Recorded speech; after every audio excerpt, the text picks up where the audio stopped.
which is, who are we as a country, and what values do we stand for? And now, this is not just an abstraction, and I think this is one of the challenges that we have. And I saw this even before the last election. I think people tend to think, democracy, rule of law, independent judiciary, freedom of the press, that's all abstract stuff because it's not affecting the price of eggs. Well, you know what? It's about to affect the price of eggs.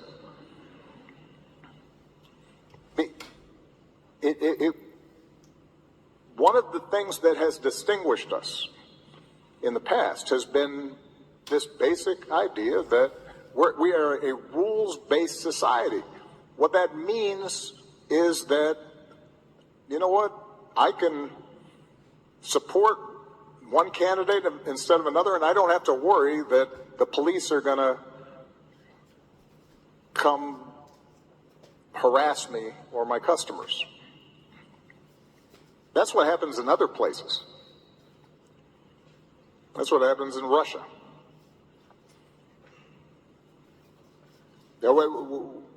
We take for granted the idea that we don't have to pay bribes or hire somebody's cousin in order to get a business permit.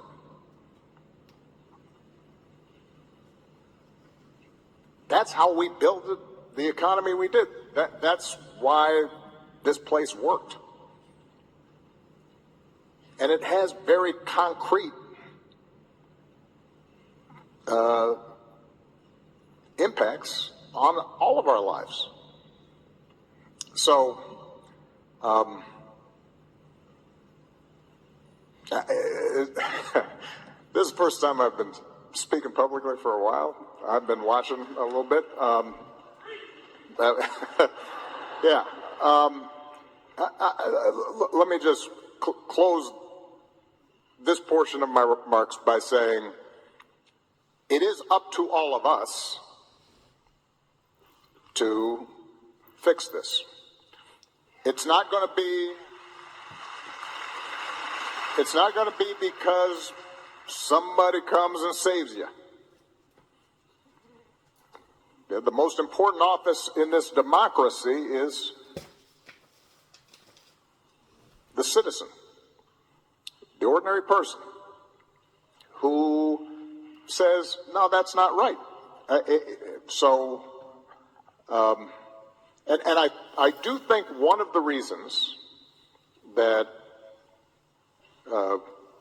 our commitment to democratic ideals has eroded is that we got pretty comfortable and complacent. You know, it has been easy during most of our lifetimes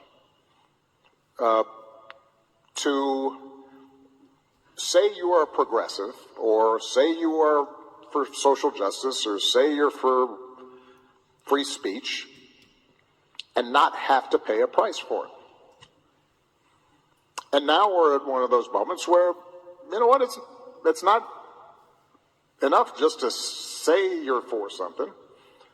You may actually have to do something and possibly sacrifice a little bit. So, yeah, if you're a law firm being threatened, you might have to say, okay, we will lose some business because we're going to stand for a principle. If you are a university,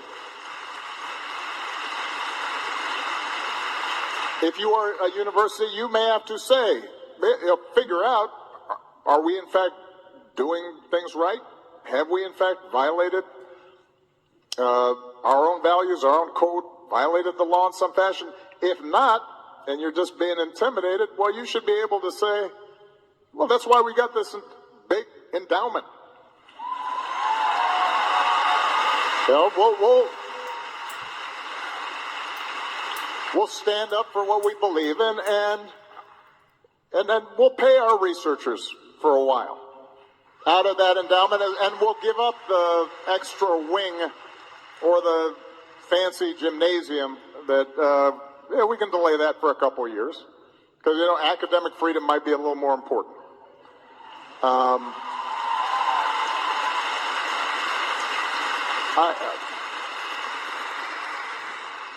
For most of human history, and to this day in most of places in the world, there is a cost to challenging the powers that be, particularly if they're abusing that power.